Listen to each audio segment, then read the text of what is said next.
si Senador Antonio Trillanes na malalampasan ni Senadora Grace Poe ang pagsubok kaugnay ng pagkansela ng COMELEC 2nd Division sa kanyang kandidatura sa pagkapangulo.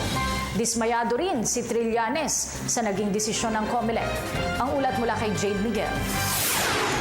Bilang taga-suporta ni Senadora Grace Poe sa pagkapangulo, naniniwala si Senador Sonny Trillanes IV na malalampasan ni Poe ang pagsubok na kinakaharap niya kaugnay sa kanyang diskwalifikasyon.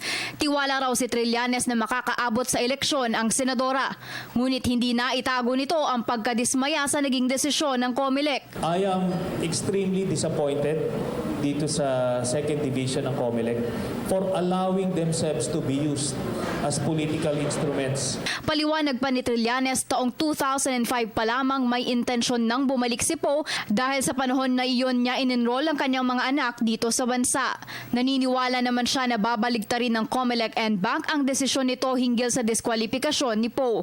Bukod pa rito, tiwala si Trillanes na walang kinalaman si Pangulong Aquino sa naturang desisyon ng COMELEC at pinili na lamang munang manahimik ng senador kung sino sa tingin niya ang nasa likod ng mga aligasyon na binabato sa kapwa kandidato. Let me just stress that I won't fault the president for this.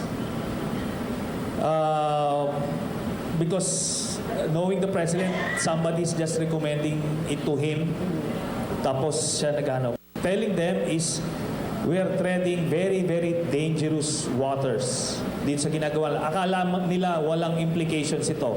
Hindi.